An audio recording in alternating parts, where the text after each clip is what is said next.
Welcome to your mindfulness moment. Let's begin with a deep breath in.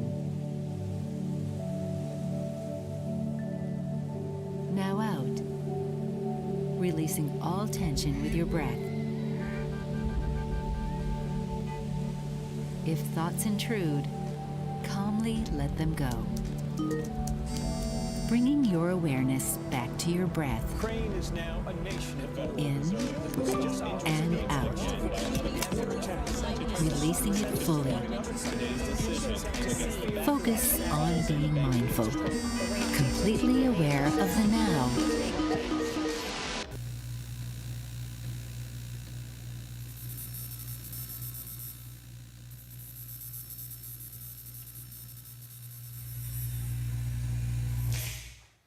Hey guys, anybody well, I wasn't stressed out.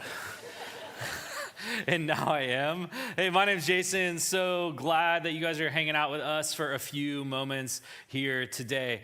We are launching a two-part teaching series called The Burnout Society. And you are at the very first meeting of the Burnout Society. So welcome. So glad you guys are with us. My name's Jason. Yeah, you get it. Hey, so I want to start here. Why this?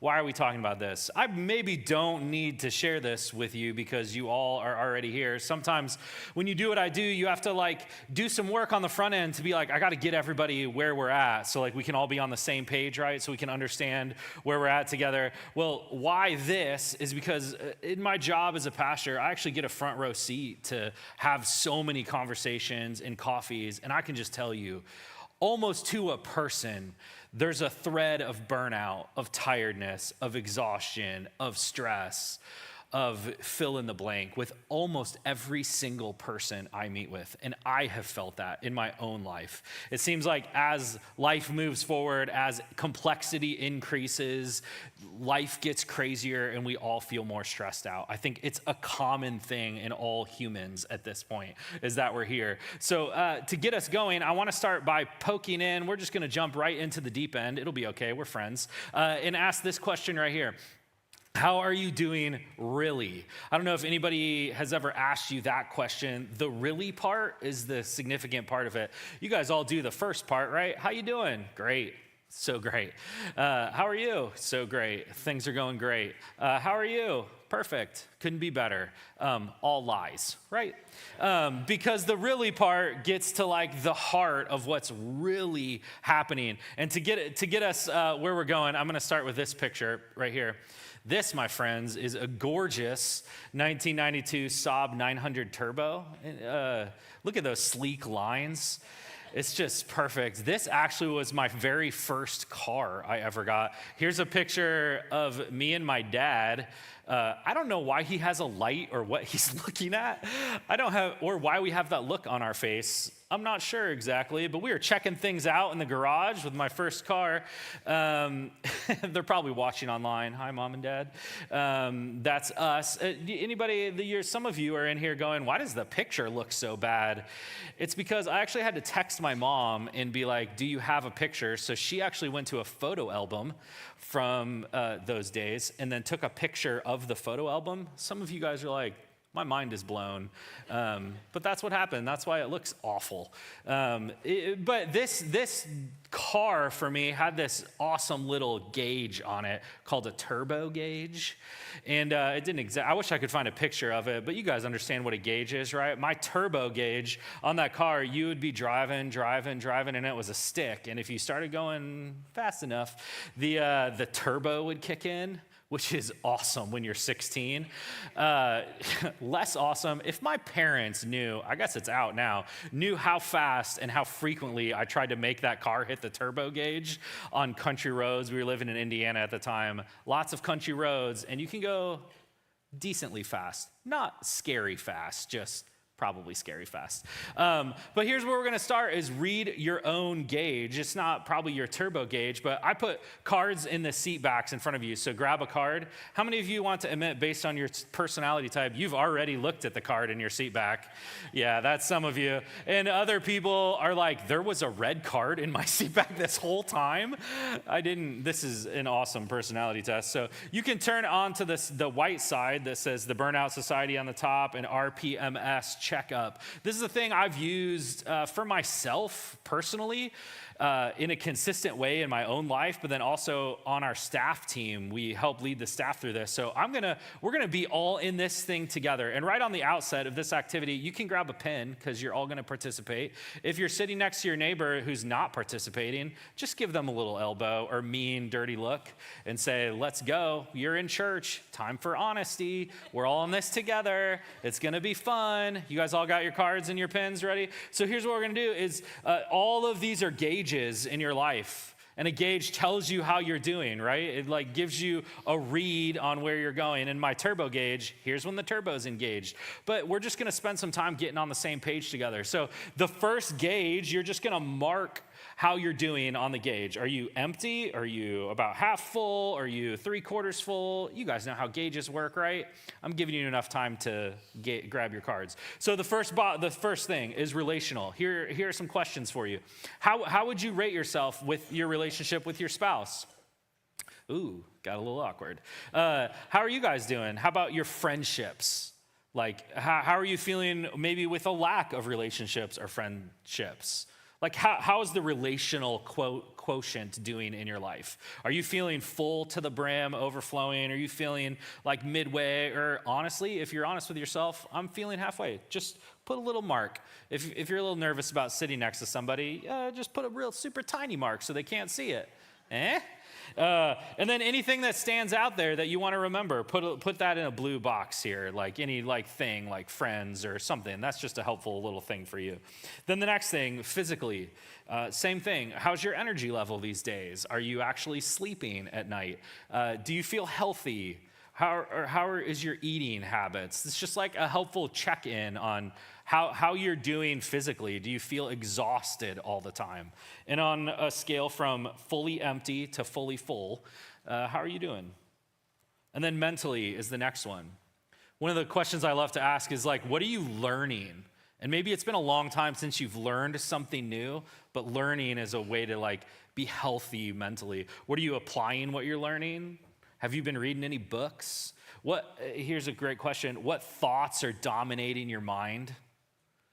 Like, how's your mental health, would you say? From empty to full. And then this last box is spiritually. Like, how would you like describe your relationship with God? Or a lack thereof, maybe?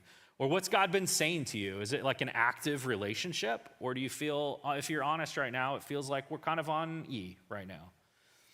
How about spiritual practices in your life? Like, do you ever read the Bible or pray for yourself? Like, if we're just honest, then we can figure out the answer to this question, right? Is how are you doing really? Because that's where it all starts.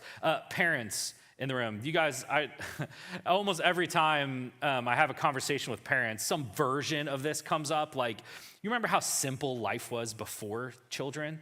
Or do you ever think about this? Like, you're just the two of you and you're just married and it seems like you can do whatever you want to do. And then you get a dog. Anybody else experience this? And then you're like, well, now we're tied down by this dog. We can't do anything. Life's super complicated. We can't travel anymore. We have this dog. And then you have your first kid. And then you're like, oh man, remember when we only had a dog? Like, this first kid is so much, we can't just let it in the backyard to pee. Like, it's so much happening. Remember how simple life was with just only a dog? And then some of you know where this is headed, right? Your second child, you're like, oh man, remember when we only had one kid and one dog? And then this last child just threw us into a catastrophe of life and chaos. But you remember this, right? I don't need to explain to you stress and exhaustion because you live it, right? Kids and students, there was a Gallup poll just this last year in 2023. that parents responded and said 70% of parents said that they believe their elementary and middle school students live and experience high levels of stress and burnout. 70% of elementary and middle school students, which is crazy. And here's what they said is the reasoning for this. Screen time, the amount of screen time. Here's the next one. Social pressure that they experience at a young age. Here's the next one. Worry, how worried they are. How much sleep or the lack of sleep they're getting, and family issues is the core for them. Or college students, you guys are never stressed out. Look at this, 66% of college students say they experience high levels, there was a whole scale, but 66% said they experience high levels of stress and worry. And in that same poll, 46% of 18 to 35-year-olds, so a little wider margin there, 46% of that age, 18 to 35-year-olds, say they have such high levels of stress, they have a hard time functioning in their day-to-day life. That's almost half. That's almost half of every human between 18 and 35. And I think I came across this quote from this author that describes the feeling of burnout. And maybe this will describe how you felt in the past or recently, or some people around you maybe are feeling right now. Burnout is the feeling that you've hit the wall exhaustion-wise, but then have to scale the wall and just keep going. There's no catharsis, no lasting rest, just a background hum of exhaustion. Everything in life flattens into one endless, ever-recycling to-do list. Things that should feel good or joyful or restful just feel like another thing to get through. Welcome to the Burnout Society. I don't know if you're feeling those things or if you have felt those things, but there's so many of us that feel those things. And if you're like me, you want to ask this question, whose fault is this? Like, why do we feel this way? Like, why do I feel this way? Why do my friends feel this way? Why do almost half of university students feel this way? And I think if we look back at our history, we can see some glimpses and glimmers maybe of why we feel this way. In the 1960s, there were these awesome people called futurists, which if that's your title right now, that is awesome. Futurists, and they looked to the future to figure out what's life gonna be like. And in the 60s, there was actually a Senate subcommittee that did a study, and futurists thought and predicted by the year 2000, people like you and me would be down to a 14-hour work week. That's what you guys do, right? A 14-hour work week, because we'd be basically living in this world right here, the Jetsons, with this creepy robot mom. Don't look too deeply into her eyes. It's terrifying. But, I mean, if you guys are of the age and remember the Jetsons, you remember life in the Jetsons, right? All of a sudden, you didn't have to cook your own food. There's like a machine that cooks it instantly for you. You don't have to wash your own dishes. There's a dishwasher that washes your dishes. You don't even have to vacuum your house. The robot lady vacuums your house. And what that idea is that all these futurists came to is like, there are gonna be so many more hours in the day because all this technology is gonna solve all of our problems. Like, you won't have to cook anymore. You won't even have to do your dishes anymore. All of these things are gonna be solved. So people like you and me are gonna have so much margin and space. We're only gonna need to work 14 hours a week, because everything's done for us. But isn't this hilarious? This phrase right here, more hours. How many times have you said that in the last week? Well, if I just had a few more hours, I could actually do, if I just had a few more hours in the day, like I could, because what has actually happened in our world is we've gone from should to could. Is way back when, even older times than even the 60s, like things were what they were. You should go to bed when the sun goes down, because there's no way to light anything. Like, you should end your day when the sun goes down because you can't see in the field anymore to even do any work. Like, we lived in a culture and society that was defined by boundaries that were very specific. And what has happened as technology has increased, as the world has changed, we've moved from should to could. Now, you have literal infinity in your pocket right now. You can look up anything you want to look up. You can, right now, order something while I'm talking, whether it be food, batteries, anything you want. It could be at your house by the end of the day while you're sitting here. We truly live in the future. But could our desire for more be actually the very thing that harms us? As my best friend and yours, Michael Scott, says, mo money, mo problems. And some of you already get this because Michael Scott doesn't say this. He did say it in an episode, but who really said this was Puff Daddy. Anybody? Okay, I have to tell you a funny story. When I was putting these slides together, I had to explain to some of our younger staff who Puff Daddy was, and that wasn't, in fact, a quote from Michael Scott in The Office. He was quoting a very popular, very famous, what I thought was famous, song, Mo Money, Mo Problems. Any Puff Daddy fans in the house? I mean, Mace, Notorious B.I.G., anybody? Okay, only a few of you. Now I feel even older. Thanks for that, guys. This has been real fun. But mo money, mo problems, the sentiment is this, that a life lived to the limit is less of a life. And maybe you feel this, like when you're looking at those gauges, your whole life on E probably means all that stuff is pushed out by the chaos and speed of your life. And living a life totally maxed out is less of a life. And here's our working definition for a couple weeks together of burnout. Burnout happens when your soul can no longer bear the weight of your life. Your soul can't bear the weight of your life. And man, I'm really thinking about this content in two parts. So I hope you'll be back next week. I'm going to really dig in on this word next week, your soul, because the thing that's under the thing, I really want to talk about that thing. And we're going to do that more next week. That'll be helpful. But for our time today, I hope to give you something very helpful and hopeful and practical. And it's this idea right here, that we need to acquire margin. And some of you are like, ooh, it's a margin talk. I know about this. If I could acquire margin, I would have acquired margin, dude. But it's not possible for me to acquire margin, and that's why I'm stressed out, exhausted, lived life to the max, why all my gauges are on E, because I can't do it. I don't have the time. Here's our definition of margin is the space between what's good for you and what you currently do, because we know this is true. More margin equals less stress. Think about your life. More margin as a parent, more margin with your kids, more space to actually be together is less stress, right? More margin in your financials is less stress. More margin in your life to actually have the time to sit and think for once and to be quiet is less stress. Your kids, your parenting, your relationships, your financials, all of these areas of our life are better with more margin. But here's why we don't do this, honestly, is because margin requires sacrifice. Because you can't just go buy it. You can't just go buy margin. And you can't just make it, because it requires sacrifice. And why so many of us have a hard time finding this margin is because you don't just find it.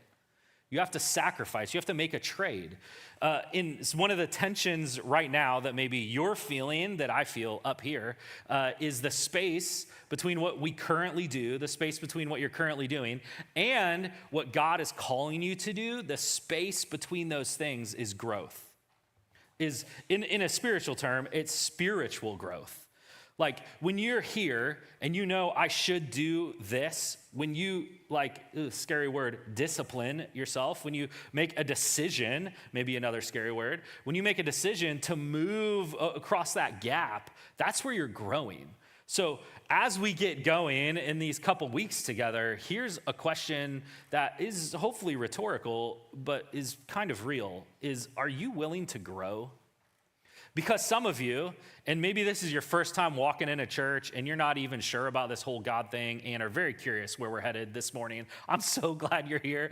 And maybe this is even the reason why you came. It's because you do want to grow and you don't know how to do that. And some of you, you've been dealing with, whether spoken or unspoken, such high levels of stress, exhaustion, and burnout, and you've tried everything. man, I would just love to invite you in. Would you be willing to grow? Would you be willing to try something maybe a little different? Would you be willing to? To get us going, I want to talk through this ancient story in Scripture called the Tower of Babel. I can't remember actually the last time I heard a pastor teach on the Tower of Babel, so risky. We'll see how it goes. But to give you guys some context, if you have your Bible, if you want to read along, man, one of the things I love about the Scriptures is these words written thousands and thousands and thousands of years ago are so helpful and hopeful for our lives right now, right today. We're going to pick up the Tower of Babel. You find it in the very first book of the Bible. Super easy to find, book number 1. And it's in the 11th chapter of that book. Let me set the stage for you before we completely jump in. The 9th and 10th chapters of Genesis are the story of Noah and the flood. Some of you guys probably remember that. God, the earth floods 2 by 2 in the boat. You guys with me? God saves the people in the boat in the Noah, and then we pick this up in chapter 11 of Genesis. Now the whole world had one language and common speech as people moved eastward. They found a plain Shinar, which is Babylon, and they settled there.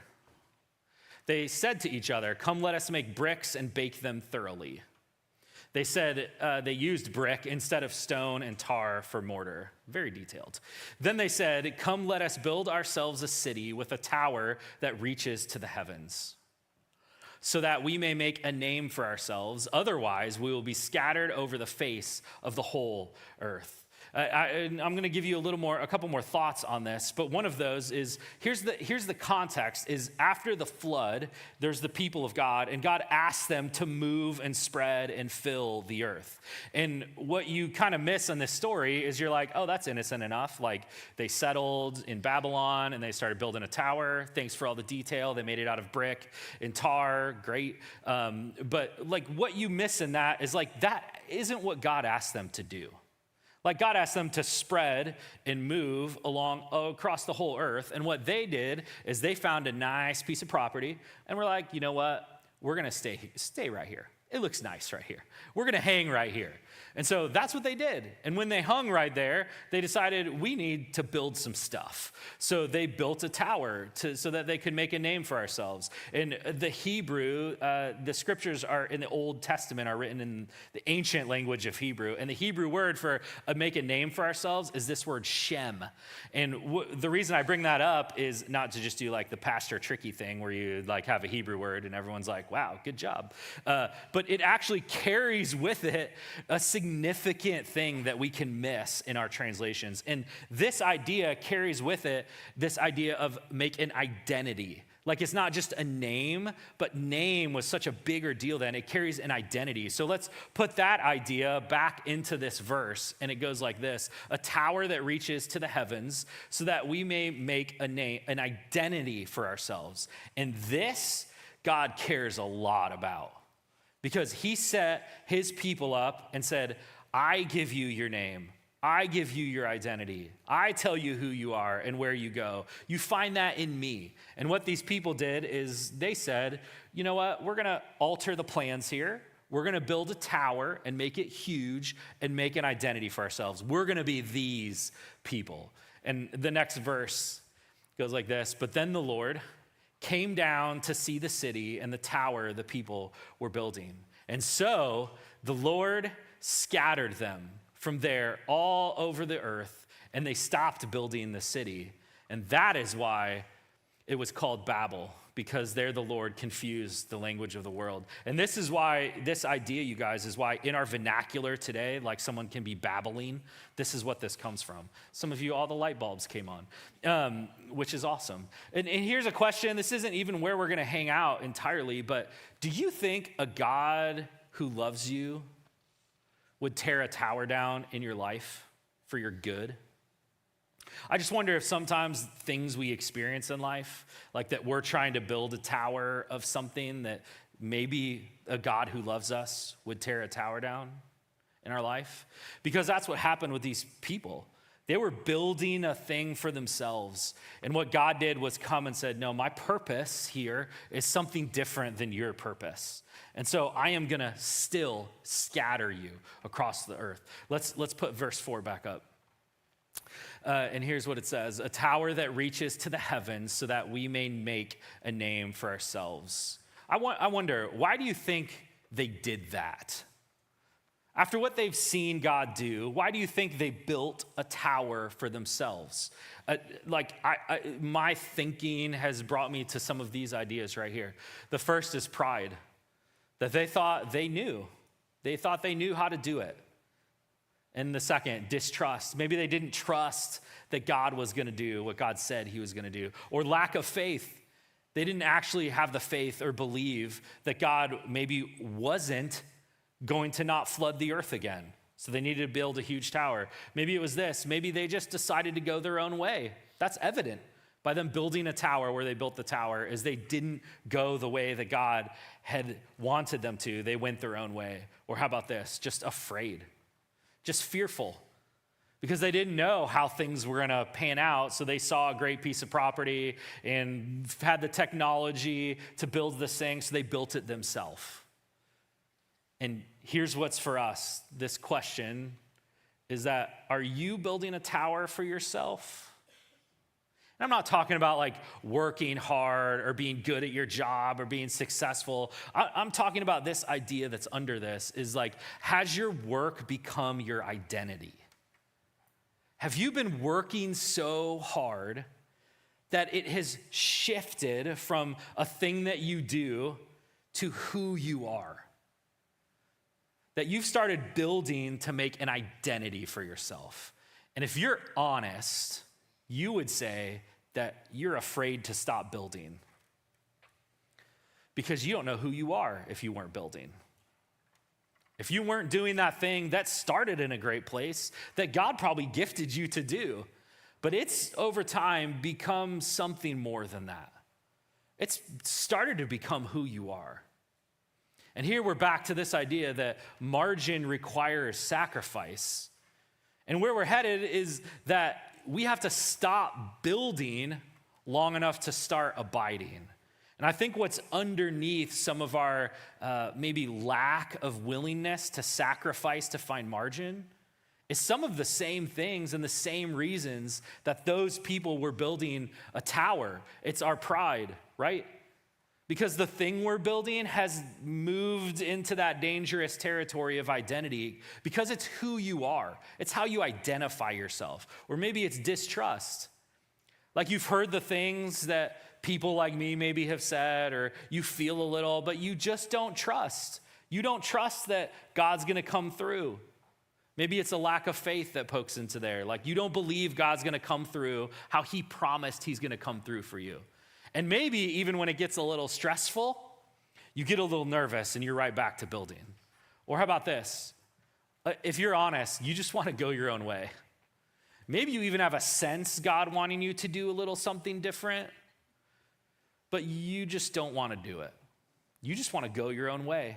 And maybe what's underneath all of that is this, is fear. You're afraid if you take your foot off the gas, if you slowed down enough, if you paused long enough to stop building and start abiding, resting, that's what that word means, to be present, to be slower, to abide. If you started doing that, things aren't going to work for you. You're honestly afraid. And the undercurrent of all of this is this comes in contrast to the world we live in, which says this: YOLO. You only live once. Take it all, consume it all, go on all the vacations, max out all the stuff, don't miss a party, attend everything. You only live once. Fill your life up to the brim. Fill it all up. You only live once. But what if, let me give you a new term that hopefully is helpful. It's NOMO. Not you only live once, but come on. It's the necessity of missing out. Move this into a different category. You're not just missing out. You have a necessity to miss out. Because here's our bottom line. Say no to something new and replace it with something good for you. Because here's what I want you to do, is I want you to think about, really practically, making a trade, making a sacrifice. I want you to think about your life and all the things that you have going on. And I want you to think about something new that maybe you haven't thought of yet, something new, and replace it. Don't just say, I'm gonna create some margin. Say, you know what? I'm gonna take this and trade it for this. I'm gonna take this and trade it for this. I'm gonna take this and trade it for this. You're gonna say no to something new and replace it with something good for you, because what's on the other side of this, what's on the other side of a moment like this is the goodness of life.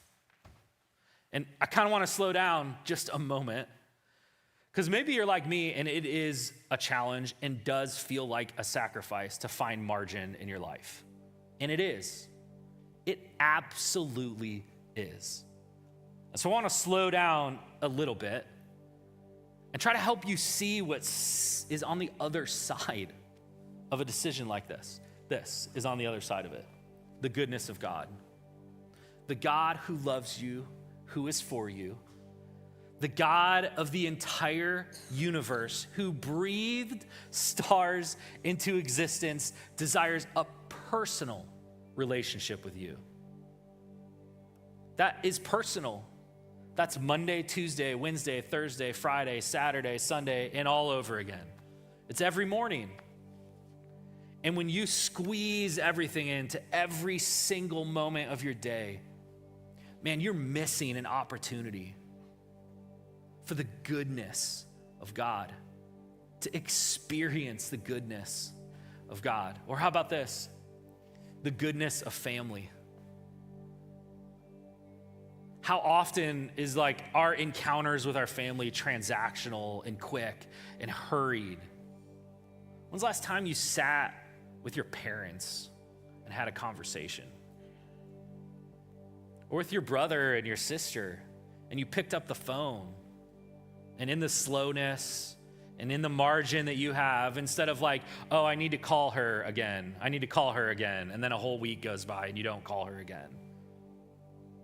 What if you did? Or how about this? The goodness of friends. One of my favorite times of year around here is when the firewood goes in front of Publix again. You guys know what that means. The cool temps are on the horizon. When's the last time you got a cord of wood and a fire and sat outside just with some friends with no agenda, with nothing to do, and asked them, how are you doing really? And you slowed down enough to not be running from the next thing to the next thing to, oh, you know what? I'll schedule that time 6 months from now. I hope I have the margin to hang out with you. Because it's not, you just don't find it, you guys. You got to trade for it. Or how about this? The goodness of kids. Not this past summer, but the summer before, I was gifted with a sabbatical, which is just an extended time away. And this was one of my overarching things that I felt God like yelling at me is I love building Legos with my kids. We're like very quickly, I haven't done it in a while, which almost makes me sad to think about because we're exiting the Lego phase.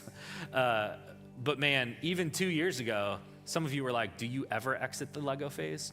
But even 2 years ago, like I remember feeling almost every time I sat down to build Legos with my kids, my spirit, my soul was hurried to the next thing. Yeah, I was present, I was there, but like I wasn't really there. You guys ever feel that way? Like, yes, let's build this, it'll be awesome. But like my phone's just sitting over here, and it's like, let me get, like, well, I wasn't really there. So when's the last time you were there with your kids? And what stands on the other side of a decision we can make like this is the goodness of your kids. And then this, for me, is personal, the goodness of coffee. Anybody else? Preach. For me, what that carries with it is when my life is maxed, what often leaves is my mornings and my coffee. And it's the best thing for me. And I feel like a lot of you are in the same way. Like maybe it's not coffee for you, maybe it's something else, but what coffee is for me is my time with my God who loves me, who cares about me. In his word and his scriptures, that it's like I pull up a chair and I sit there before my kids are awake, before Gretchen, my wife's awake, and I can drink a cup of coffee. And it's a moment. I'm excited for when I can do it on the back porch when it's cool, because that's the best. But what's that look like for you? So here's the invitation. Say no to something new and replace it with something good for you. Are you willing to make that trade? Here's a couple super practical ideas. 30 minutes with no phone. Don't just say, I'm not gonna be on my phone for 30 minutes. Trade it for something good. Trade it. 30 minutes with no phone and trade it for 30 minutes free with your kids. Look at your kid and be like, or kids, or multiple kids, and say, whatever you guys wanna do, 30 minutes, I'm in, let's do it. You wanna play a crazy game? My house is all girls. You wanna do makeup? I'm in. I don't know what that means, and I hope it's not on me, but like, whatever, let's go in. Or how about this? 15 minutes on Instagram, trade that for 15 minutes in the Bible app. And yeah, so next time you open Instagram, you can think about me saying, why won't you trade 15 minutes in Instagram and just open those words? Those words, that 15 minutes on Instagram is gonna do, let's be honest, really nothing for you. Those 15 minutes in words that are thousands of years old, like could literally change your life if you did that every day. Isn't that trade worth it? How about this? Don't eat out one night and eat dinner at home. Maybe instead of going to a restaurant, you like pick up carry out and sit around a table. You remember dining room tables? Like where you would sit every night? One of the things my wife and I have just been like, we're just not gonna let go of this, is like our dinner times together. And so often we don't get it and are definitely running through Chick-fil-A because it's crazy. But more times than not, you'll find us almost every single evening sitting at a table, looking at our kids and being like, how was your day? What's going on? What's happening? What if you did that? How about this? Skip the party you were gonna go to and just party with your kids. Make your own party. Put on The Little Mermaid. It's out now on Disney+. You can have a mermaid-themed party. This is just some ideas I had for you. Skip the party, but make a trade. Don't just skip the party and then but make a trade for something that's good and significant. Or how about this, a little close to home for me? Don't buy the new iPhone. Give to something that matters more. And listen, I'm preaching to the choir here. I'm a guy who was in line for the release of the very first iPhone, and I love it so much. In fact, I was telling them backstage, I had to make myself not pre-order the newest one, because I'm like, I'm doing a talk, I have to do it. But seriously, maybe for you it's not an iPhone, but what's a trade you can make? Or how about this? Netflix. All of us are watching Netflix. Maybe you're a Hulu or Amazon Prime or whatever that thing is. Like, what if you just paused it? And instead of just like letting that space go to nowhere, what if you traded it for a conversation with your spouse or significant other or kids? Like, oh, we always watch The Office every single night. But what if we paused The Office for 15 minutes and we actually had a conversation? Friends, make the trade. Don't come out of here thinking, oh, this is another margin talk. He doesn't understand all the plates that I'm spinning, all the things that I'm doing, all the pace and stress of my life.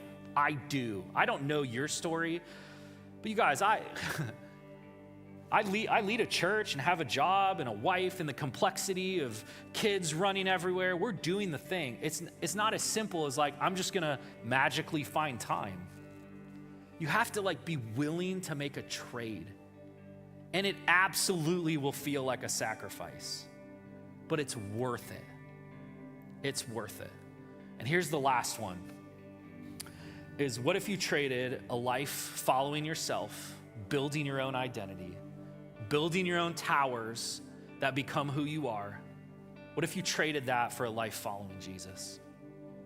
Because what Jesus offers, some of you have heard these words, life to the full. And what that means is an experience in life that's completely different from the YOLO life that's all around us. We come to life as Jesus followers gladly with no necessity of missing out, because it's not because we enjoy missing out, it's because we enjoy more the good things that God has for us, the significance of life. And friends, maybe you're here and you've spent way too long living your own way, going your own way. Would you trade it? Would you trade going your own way for going the way of Jesus? I love this. Maybe you noticed this in this Tower of Babel story. But the Lord came down to see the city and the tower the people were building. He didn't need to come down. He saw what they were doing. But isn't this what God always does? He's always coming down. And he comes down for you. Because if this feels hard, if it feels overwhelming, if you feel like you're at the level of burnout and stress, you can't possibly make it another day, please, God comes down. He always does. And he's here now with you and for you. And you do not have to do this alone. So now what? That's the question. And now it's your turn to more group participation. Grab those cards. Hopefully you have that card. On the other side of that card, I just want to give you a moment to not let this moment pass, but to take a moment and say, you know what? I felt like this. Maybe God is saying this. Maybe I need to do this. Maybe this is a trade. And there's 2 blanks on the red side of the card. And the first one is, remember our bottom line, say no to something new. That's the no box. The top box is the no box. And replace it with something good for you is the bottom box. And maybe you're not willing to commit yet to the no thing. That's okay. What if you commit to the yes thing? You know what? I'm not sure how to do it, the top, but this bottom one, I need more time with my kids. I don't know how to do it, but I need to follow Jesus. I don't know how to do it, but boy, do my wife and I need some space to connect. So if you have a thing for the top box, just write a word. I'm gonna say no to this, but if you don't, that's okay. Write something in that bottom box. And I just want to give you just a second of quiet without me talking, for you maybe to hear from the God who loves you and is for you. And what's he saying to you to write in that box?